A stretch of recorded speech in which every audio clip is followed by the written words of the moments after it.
بسم اللہ الرحمن الرحیم۔ قرآن عظیم میں اللہ رب العزت یوں ارشاد فرماتا ہے، اے انسانوں، بے شک تمہارے پاس ایک واضح دلیل آئی اور ایک چمکتا ہوا کھلا ہوا نور تمہارے پاس آیا۔ یہ واضح دلیل کیا ہے اور یہ روشن نور کیا ہے؟ مفسرین فرماتے ہیں دلیل سے مراد بھی ذات مصطفیٰ ہے اور چمکتے ہوئے نور سے مراد بھی ذات مصطفیٰ ہے صلی اللہ تعالی علیہ وسلم۔ دلیل کہتے ہیں کسی کے ذہن میں موجود شک و شبہ کو دور کرنے والی چیز۔ اب وہ جب نبیوں کے ساتھ آتی ہے تو اسی کو معجزہ کہتے ہیں۔ اور آج کی اس گفتگو میں ہم نے موضوع سخن بنایا ہے معجزات مصطفیٰ صلی اللہ تعالی علیہ وسلم۔ اللہ کے نبی صلی اللہ تعالی علیہ وسلم کے معجزات، یہ عربک ورڈ ہے معجز، جس کا مطلب ہوتا ہے عاجز کرنے والی چیز، سامنے والے کو ڈھیر کر دینا، اس کو عربی میں کہتے معجز کر دیا۔ یہ نبیوں کے ساتھ اللہ تبارک و تعالیٰ نے ایک قوت ایسی بھیجی کہ وہ اپنی حقانیت کے لیے دلیل کے طور پر کوئی ایسی چیز ظاہر فرماتے ہیں جو عام انسانوں کے سمجھ میں نہ آ سکے، اسی کو معجزہ کہتے ہیں۔ معجزے کی چند شرطیں ہیں، یہ یاد رکھیں، نبی سے صادر ہوگی تو معجزہ ہے۔ کوئی جھوٹا آدمی ایسا کرتب کر کے دکھائے تو اسے جادو کہا جا سکتا ہے، شعبدہ بازی کہا جا سکتا ہے۔ اللہ کا نبی اپنی حقانیت کے لیے، اپنے رسول ہونے کے لیے، اپنے نبی ہونے کے لیے جو دلیل پیش کرتا ہے وہی معجزہ ہے۔ تقریباً سارے نبیوں کو اللہ تعالیٰ نے اس شان سے دنیا میں مبعوث فرمایا، کسی نہ کسی معجزے کے ساتھ ہی انہیں بھیجا۔ سارے نبیوں کے معجزات اس مختصر سی مجلس میں گنائے نہیں جا سکتے، لیکن نبی جو معجزہ لے کر کے آتا ہے وہ اپنی قوم کے درمیان جس چیز کی ضرورت ہوتی ہے، جس چیز کا ماحول ہوتا ہے وہی لے کر کے آتا ہے۔ اب مثال کے طور پر موسیٰ علیہ الصلوۃ والتسلیم کا زمانہ جادوگری کا زمانہ تھا، بڑے بڑے جادوگر اپنے اپنے کرتب دکھاتے تھے، جس کو نظر بندی کہہ سکتے ہیں عام آپ، یا اس کو آپ میجک سمجھ لیں۔ آج بھی میجیشین ہے، وہ صرف نظروں کا دھوکہ ہوتا ہے۔ میجیشین کو خود معلوم ہوتا ہے کہ میں کوئی چیز بدل نہیں سکتا۔ کچھ لوگ تو نظر چرا کر کے اتنی تیز کام کرنے کے ماہر ہوتے ہیں کہ وہ چیز کو بدلتے بھی نہیں۔ آستینوں میں کبوتر رکھ کر کے کھینچ کر کے دکھا دینا، یا پھر پانی کے گلاس میں سے پھول پھینک دینا، یہ نظروں کا دھوکہ ہے، جس کو شعبدہ بازی کہتے ہیں۔ باضابطہ اس کی آج کلاسیں بھی چلتی ہیں، لوگ سیکھتے بھی ہیں۔ زمانہ موسیٰ علیہ الصلوۃ والتسلیم میں جو کرتب دکھائے جا رہے تھے وہ تو جادو کا کمال تھا۔ یہ وہ زمانہ تھا جب لوگ جادو کرتے تھے اور بہت ساری چیزوں کو بدل کر کے دکھا دیتے تھے۔ اسی لیے فرعون نے موسیٰ علیہ السلام کے مقابلے کے لیے جادوگروں کو ہی بلایا تھا، اس کا مقابلہ کرو۔ اور جادوگروں نے موسیٰ علیہ السلام کے سامنے جو چیز پیش کی وہ چھوٹی چھوٹی رسیوں کو زمین پر پھینک کر سانپ بنا کر کے دکھایا۔ سب سانپ بن کر کے زمینوں پر دوڑ رہے تھے۔ اللہ تعالیٰ نے موسیٰ علیہ السلام کو اس زمانے کا جو معجزہ عطا کیا تھا وہ آپ کا عصا ہے، جب وہ زمین پر ڈالتے تو اژدہا سانپ بن جاتا تھا، پھر اگر اسے پکڑ لیتے تو پھر لکڑی ہو جاتا۔ موسیٰ علیہ الصلوۃ والتسلیم نے جادوگروں کے مقابل میں اپنے عصا کو زمین پر پھینکا، وہ بڑا سانپ اور اژدہا بن کر کے سارے جادوگروں کے سانپوں کو ایک ہی سانس میں نگل گیا۔ اب اس سانپ کی ہیبت ایسی تھی کہ وہاں جو موجود تھے جادوگر، انہوں نے کہا آمنا برب موسیٰ و ہارون، ہم سب موسیٰ اور ہارون کے رب پر ایمان لے آئے۔ دوسرا جادو تو اب انہیں دکھانا بھی نہیں تھا، سیدھے وہ ایمان کی بات کر گئے۔ تو نبی جو ہے اپنے معجزے سے سامنے والوں کا عاجز کر دیتا ہے۔ اس میں واقعے میں آپ نے سمجھا کچھ؟ اگر یہ عام لوگوں کے پاس دکھایا جاتا تو ظاہر سی بات ہے ہم سمجھ لیتے کہ ہاں عام آدمیوں کو اس طرح کر کے دکھائیں گے تو ان کے ذہنوں پر حکومت طاری ہو جائے گی. لیکن موسیٰ علیہ السلام نے ان لوگوں کو عاجز کیا تھا جو آلریڈی جادوگر تھے، وہ جانتے تھے چیزوں کو بدلنا. تو وہ عاجز کیسے ہو گئے؟ ایک بار زندگی میں موسیٰ علیہ السلام کی لکڑی کو سانپ بنتے ہوئے دیکھ کر وہ اپنی پرانی ساری چیزیں چھوڑ کر ایمان لانے پر کیسے تیار ہو گئے؟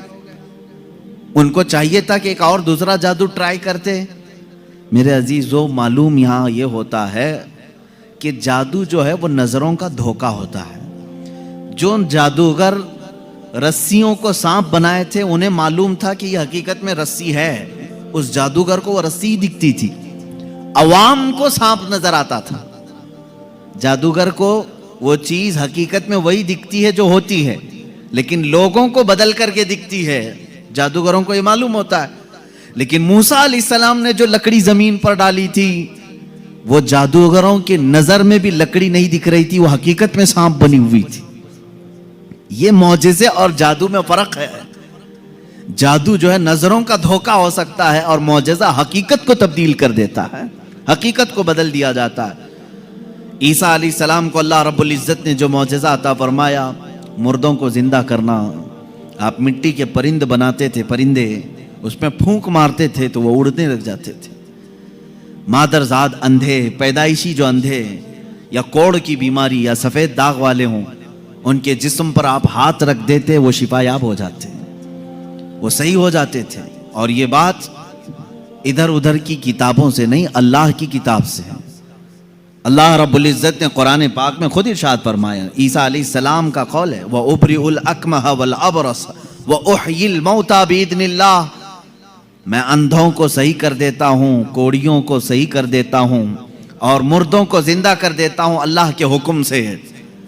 عیسیٰ علیہ السلام، اگر عیسیٰ علیہ السلام سے یہ سارے کام صادر ہوں تو یہاں کوئی شرک کا فتویٰ نہیں لگا تھا کہ غیر اللہ سے ایسے کام نہیں ہو سکتے. نبی بھی تو غیر اللہ ہیں. یہی بات اگر ہم سلطان بغداد کے بارے میں کہیں تو یہ کہتے ہیں یہ کہانیاں ہیں ان کی. میرے عزیزو، کیا رسول پاک صلی اللہ علیہ وسلم نے نہیں فرمایا میری امت کے اولیاء بنی اسرائیل کے انبیاء کی طرح ہیں؟ بنی اسرائیل کے انبیاء جس طرح سے معجزات دکھاتے تھے، امت مصطفیٰ کے اولیاء اپنی کرامات دکھاتے ہیں. کرامت حق ہے. عیسیٰ علیہ الصلوۃ والتسلیم کا یہ معجزہ تھا. دیگر انبیاء اکرام علیہ السلام کو بہت سارے معجزے دیے، جیسے حضرت داؤد علیہ السلام، ان کے ہاتھ میں لوہا آتا تو نرم ہو جاتا تھا. وہ لوہے کو اپنے ہاتھ سے جیسی شکل چاہتے تھے بنا دیتے تھے. لوہے کا لباس بناتے، لوہے کی ٹوپیاں بناتے، لوہے کی چیزیں بناتے. لیکن لوہے کو انہیں آگ میں تپانے کی ضرورت نہیں پیش آتی. وہ اپنے ہاتھ میں جیسے ہم آٹے کو بنا سکتے ہیں اس طرح سے وہ لوہے کو بنا سکتے تھے. یہ اللہ کے نبی داؤد علیہ السلام کا معجزہ تھا. حضرت سلیمان علیہ السلام کا معجزہ یہ کہ آپ کو سارے پرندوں کی بولیاں سکھائی گئی تھی، جنات کی اور سارے تقریباً مخلوقات کی بولیاں آپ کو سکھا دی گئی تھی. اور دوسری چیز آپ کو معجزے میں یہ دیا گیا کہ سلیمان علیہ السلام جس طرف چاہتے ہوا اس طرف چلتی. فسخرنا لہ الریح، اللہ فرما رہا ہے ہم نے ہوا کو ان کے لیے تابع بنا دیا تھا، ان کے مسخر کر دیا تھا. پھر اتنا ہی نہیں، آج سے تقریباً 4000 سال پہلے سلیمان علیہ السلام نے اپنے تخت کو ہوا میں اڑایا ہے.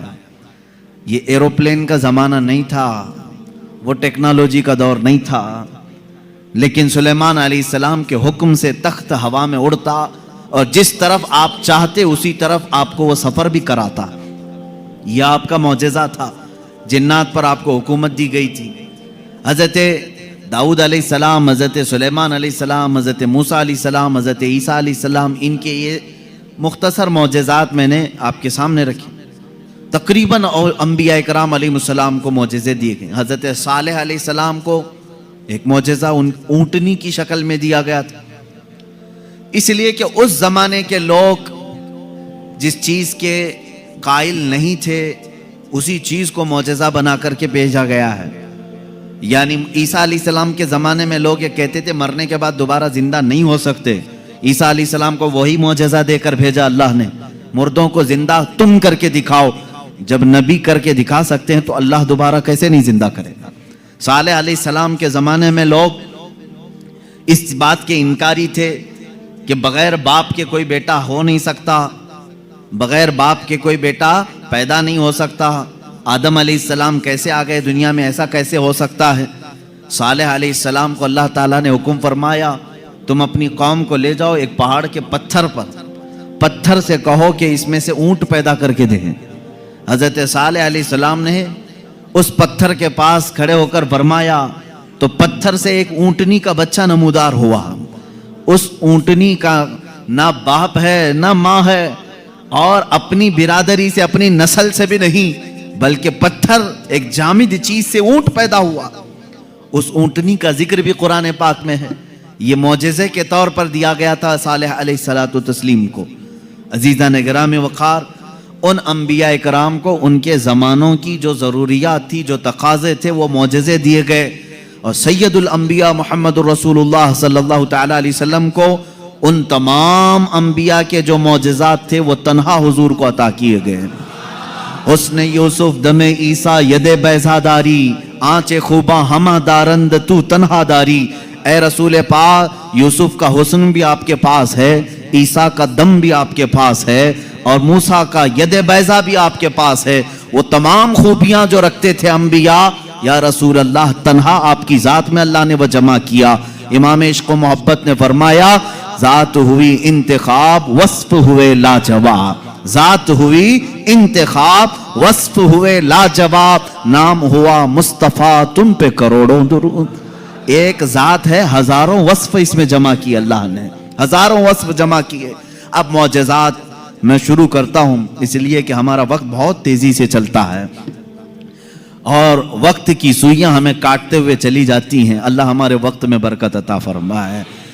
اس بات کو میں محسوس کرتا ہوں کہ جب میلاد مصطفیٰ ہو, رسول کریم صلی اللہ تعالیٰ علیہ وسلم کے تذکرے ہوں, آپ کو بھی احساس ہوتا ہوگا, آپ کو بھی احساس ہوتا ہوگا, مجھے خود احساس ہوتا ہے 1.5 گھنٹہ 2 گھنٹہ یا جس قدر بھی یہاں بیٹھے ہیں, کب وقت گزر گیا پتہ ہی نہیں چلا. محفل ختم ہوتی ہے تو ہم گھڑیاں دیکھتے ہیں, کیا ہم اتنی دیر تک بیٹھے رہے, پہلو میں درد بھی نہیں ہوا, پیٹھ میں کمر میں کوئی کسک بھی نہیں آئی, اس میں اتنا لگاؤ کیسے رہا. عزیزان گرامی وقار, اس سے بعض علماء نے یہ مسئلہ اخذ کیا کہ جب محبت کرنے والا محب اپنے محبوب کے تذکرے میں رہتا ہے تو اسے وقت کا اندازہ نہیں ہوتا. اسی لیے لوگوں نے کہا قیامت کا دن اگرچہ 50,000 سال کا ہو, اگرچہ 50,000 سال کا ہو, لیکن جو لواء الحمد کے نیچے آ گیا وہ میرے مصطفیٰ کی شان بیان کر رہا ہوگا. یہاں تک کہ قیامت کا یہ 50,000 سال کا جو ایک دن ہے, روایات میں بتایا گیا ہے عاشقان مصطفیٰ کو ایسا لگے گا جیسے بجلی چمکی اور ختم ہو گئی. لوگ کہتے ہیں قیامت آئی بھی اور چلی بھی گئی. وہ لمبا دن ان کے لیے بھاری ہوگا جو گستاخی رسول میں اپنے پیٹ مروڑتے رہتے ہیں, ان کے لیے بھاری ہوگا جن کے سینے رسول اللہ کی محبت سے منور نہیں ہیں. عزیزان گرامی وقار, یہی بات تو قبر میں بھی ہے. یہی بات, بعض لوگوں کو دفن کیا جاتا ہے, تذکرہ سنیں اور جی لگا کر کے سنیں. میرے آقا کی محفل میں بیٹھیں تو سستی اور کاہلی نہیں بلکہ اس کے آداب ہیں. آپ وضو سے بیٹھیں, ہمتن گوش ہو کر بیٹھیں. ہلکی سی بھی سستی آئے تو اپنے آپ کو کوسیں کہ نہیں, میں مصطفیٰ کریم کی میلاد میں بیٹھا ہوں, میرے آقا کے تذکرے میں بیٹھا ہوں. بعض لوگوں کو دفن کیا جاتا ہے. قبر کی زندگی معلوم ہے کتنی سخت ہوتی ہے. کہا گیا وہاں کا 1 منٹ 1 سال کے برابر ہو سکتا ہے. مردے پر وقت ہی نہیں گزرتا, وقت ہی نہیں جاتا. وہ روز انتظار کرتا ہے, روز انتظار کرتا ہے. لیکن بعض میتیں وہ ہیں جن پر وقت بہت تیزی سے گزر جاتا ہے. یہاں تک کہ قیامت کا سور پھونکا جاتا ہے, قبریں کھولی جاتی ہیں, لوگوں کو اٹھایا جاتا ہے تو بعض مردے یہ کہہ کر کے اٹھتے ہیں بار الہ اتنی جلدی قیامت آ گئی, کل ہی تو میرے گھر والوں نے دفن کیا تھا, آج میں میدان محشر میں جمع ہو گیا. جبکہ وہ 500 سال سو چکے ہوں گے, 1000 سال سو چکے ہوں گے. فرق کیوں؟ بعض مردوں پر وقت نہیں بیتتا,